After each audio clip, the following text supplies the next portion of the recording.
cha, cha, cha, Igbo kwenu, owe. Cha, cha, cha, Igbo kwenu, owe. Cha, cha, cha, Igbo kwenu, owe. Abia kwenu, owe. Anambra kwenu, owe. Ebonyi kwenu, owe. Enugu kwenu, owe. Imo kwenu, owe. Nigeria kwezuono. Hello, my beautiful friends, families, and loved ones. How are you all doing today? I welcome you to my channel once again. Today, we are going to start from where we stopped.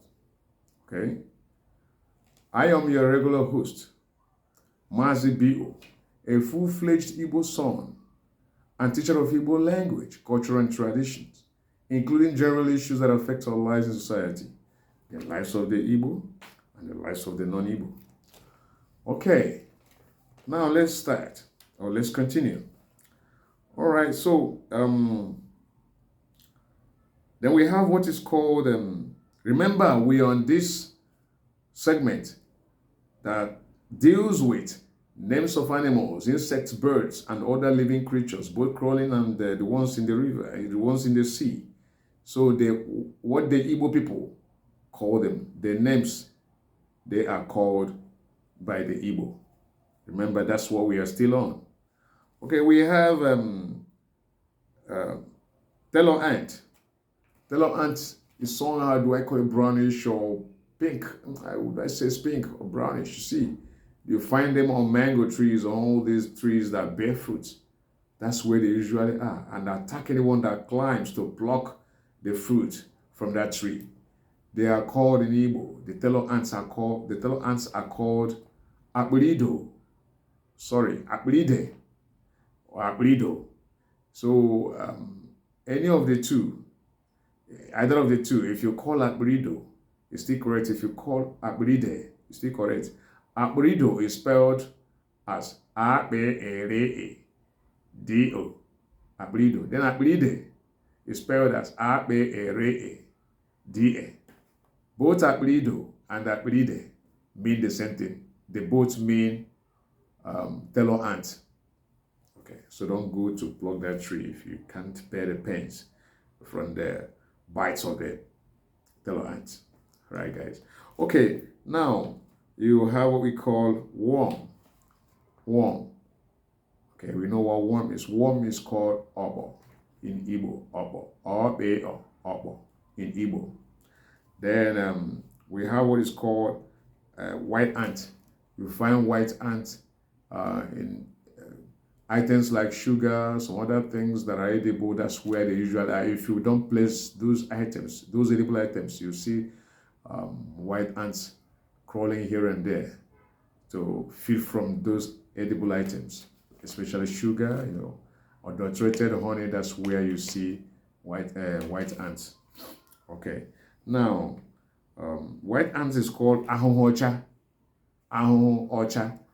Ahụhụ means ant. Ọcha means white. Remember the other time we dealt with colors and what they are called in Igbo language. So ahụhụ means ant. Ọcha means white. So when the ant and the ahụhụ ọcha, when they are combined together, you get ahụhụ ọcha. That is how the white ant came to be.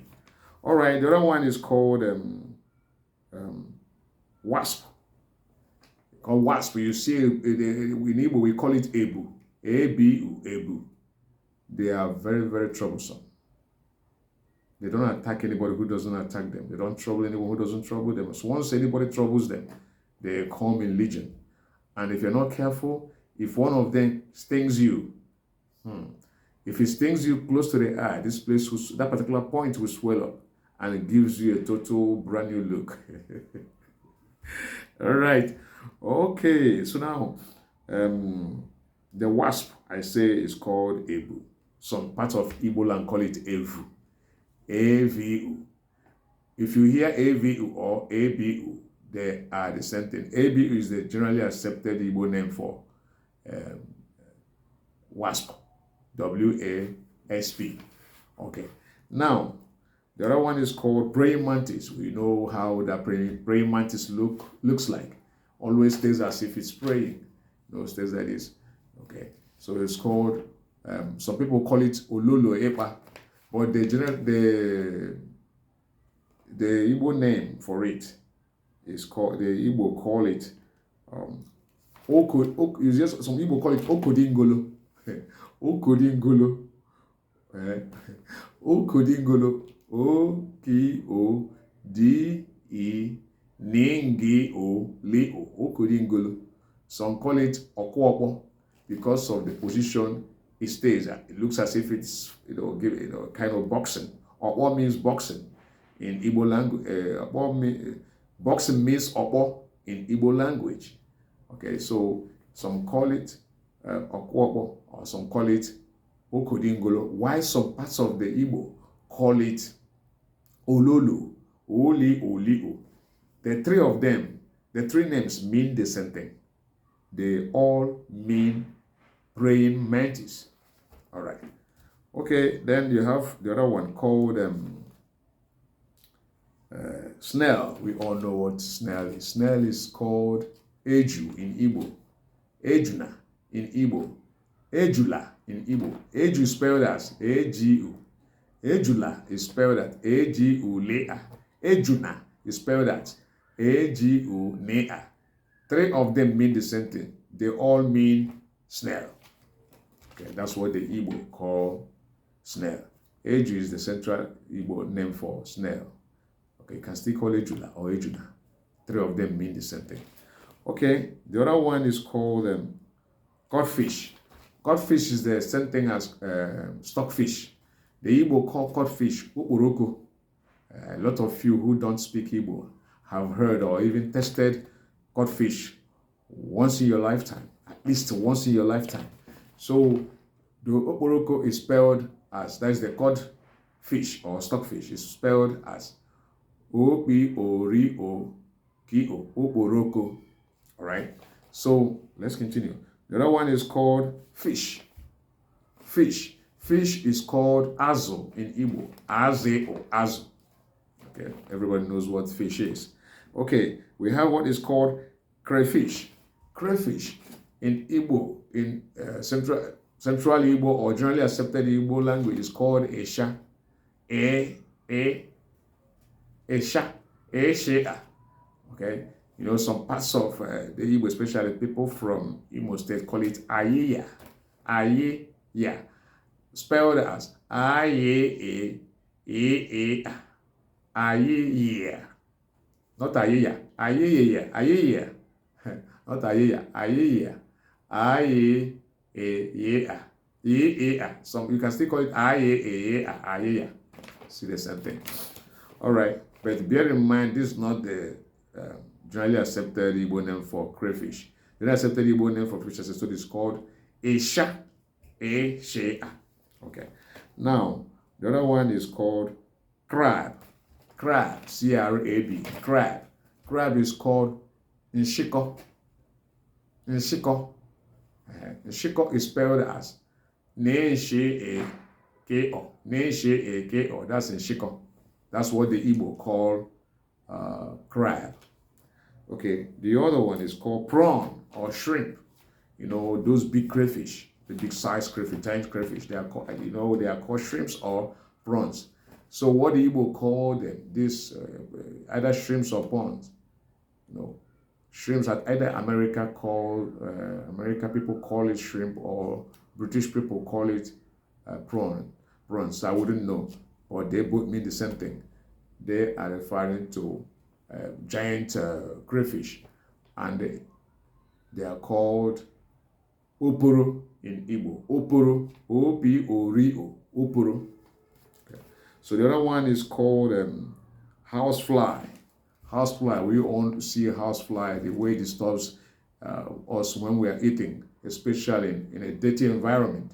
If you go outside to eat in a buka, all those cheap canteen, cheap restaurants. That's where you see most of these house flies flying here and there, disturbing the eater and the food, because they pitch around the food, giving you some discomfort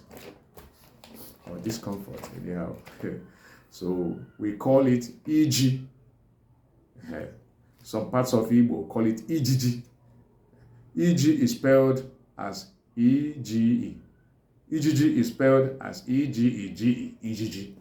Both of them mean the same thing, just that one is central Igbo name for houseflies. All right. Then the other one is called okay. I think okay. The other one is called wall gecko.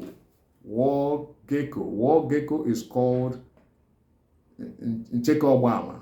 Ncheke Obama. Obama is somebody that discloses information that he or she has not been asked to present or disclose. So there's a particular name that's called, I'm kind of lost of the word. Okay, snitch. Okay, yeah. Anything that snitches, a human that snitches, anything that's, so that's what we call Obama. Okay, or whistleblower. So that's what that wall gecko, that's what the Igbo see it as. Because when it hangs on the wall, listening to all the conversations made by humans, the owners of the house, we believe that it goes back to relay the information to whatever, the spirit or whatever. Wherever most Igbo people see it, they try as much as they possibly can to make sure that it's lynched. Okay, all right. So that one aside, then finally we have what we call spider. That's Ncheke Obama. It can still be called Agulo. Yeah. Agulo means lion of the house. Agu means, leopard of the house. Agu means leopard. Olo means house. So you can call it, I'm trying to explain to you the way, what Agola actually means in English. So Agola or Ncheke Obama is what the Igbo call wall gecko or wall gecko. All right. So that's all for today, guys. Right? I believe after listening, watching, you will benefit a lot. But please, before you take your exit, don't forget to click subscribe. What that means is that you are encouraging me to keep churning out beautiful, insightful, and educative posts. All right. Thank you guys for watching. I love you all. Bye-bye. Have a good night rest.